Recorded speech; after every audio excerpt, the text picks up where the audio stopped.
인지력 저하는 치매를 위반합니다.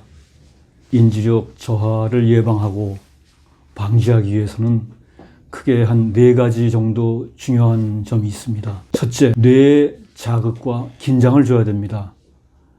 보통 우리가 수도구나 낱말 채우기 등을 하라고 하는데 그런 것들은 간단하지만 저는 근육 운동을 또 강조하고 싶습니다.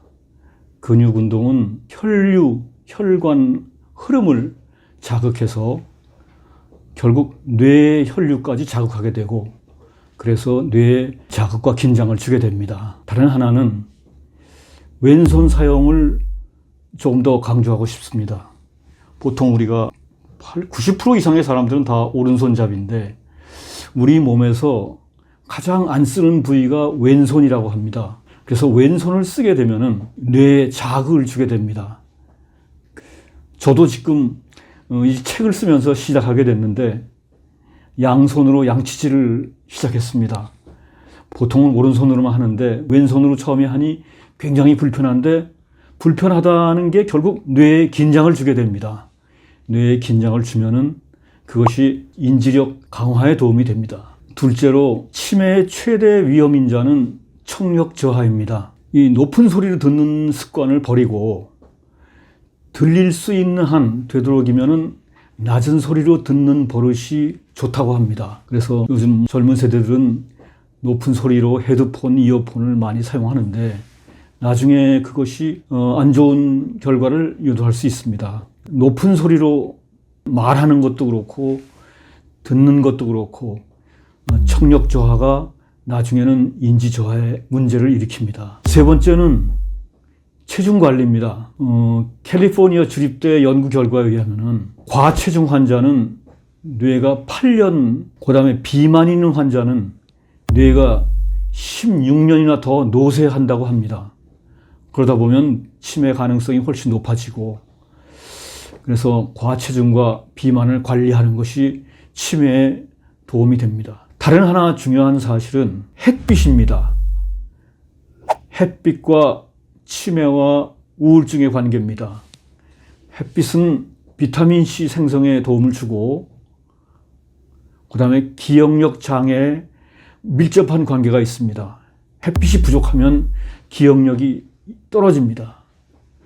그래서 많은 학자들 얘기는 하루 20분 햇빛 쬐기가 영양제보다 100배의 큰 선물이다. 햇빛과 그리고 몸을 움직이는 운동은 행복 호르몬인 세로토닌을 증가시킵니다. 그래서 지금 말씀드린 뇌에 긴장을 주고 자극을 자꾸 주자. 그 다음에 청력에 대해서 신경을 쓰자. 그 다음에 체중 관리. 그 다음에 햇빛을 적절한 양을 쬐이는 것이 치매, 인지력 저하, 그 다음에 우울증 개선에 도움이 됩니다. 노화 늦추기의 마음 관리에 한꺼번에 얘기해서는 쉬면 쉴수록 늙는다고 합니다. 조금 어폐가 있지만 죽을 때까지 열심히 배우고 열심히 일합시다. 그리고 또 하나는 많이 앉거나 많이 누울수록 치매 위험이 증가합니다. 되도록이면 서 있고 앉아 있다가도 자주 서고 그다음에 좀 활동적으로 움직이는 것이 다른 건강에도 다 영향을 주지만 뇌의 건강에도 큰 도움이 됩니다. 우리가 간구하고 있는 게 건강의 핵심 요소가 다 좋은 것이 아니고 부족하거나 넘치거나 하면은 문제가 생깁니다.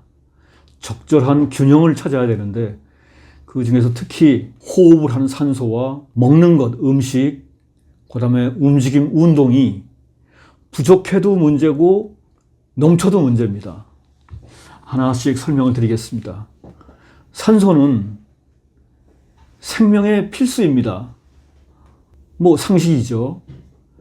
하지만 산소를 통해서 우리가 에너지를 생성을 하는데 자연스럽게 활성산소가 배출이 됩니다. 에너지를 생성하기 위해서는 산소가 활용이 되고 그걸 통해서 활성산소가 발생이 됩니다. 그건 자연스러운 현상인데 이 활성산소가 과잉이 되면은 역으로 세포 노화를 일으키고 염증을 일으키고 또 질병을 촉진하게 됩니다. 그래서 많은 건강학자들이 활성산소의 피해를 줄이자. 그래서 이제 얘기되는 것이 항산화, 활성산소를 피하는 항산화 습관과 간헐적 단식을 얘기합니다. 항산화 습관은 또 먹는 것과 움직임인데 항산화 음식, 대표적인 항산화 성분을 갖고 있는 제가 책에서도 강조한 파이토케미칼, 보통 과일이나 채소에 많은 플라보노이드, 그 다음에 포도나 베리류에 많은 폴리페놀, 이런 파이토케미칼을 자주 섭취를 하고, 그 다음에 스캐빈저라고 있습니다. 활성산소를 제거하는 역할을 하는 물질입니다. 스캐빈저가 많은 식품을 섭취하자. 베리류, 녹차, 견과류, 다크 초콜릿 같은 것들이 있습니다. 그 다음에 항산화 음식과 더불어 적절한 운동을 하자. 운동을 많이 해도 문제고 너무 안 해도 문제고, 유산소 운동, 무산소 운동, 스트레칭 하루에 한 20-30분이면 충분합니다. 20-30분을 주 3, 5회 꾸준히 하는 것이 항산화의 첩결입니다. 아주 그렇게 무리할 필요는 없습니다. 산소 다음에 음식, 영양이 있습니다. 이것도 다 아시다시피 음식은 생명의 필수입니다. 하지만 과잉 시에는 비만을 일으키고 만성질환의 원인이 됩니다. 또 해독이 잘 안 되고 독소가 축적이 되고, 그래서 제한하는 것이 간헐적 단식과 먹는 순서입니다. 단식이 좋다는 건 알지만 정통 단식은 너무 힘들고 실행하기 어렵습니다.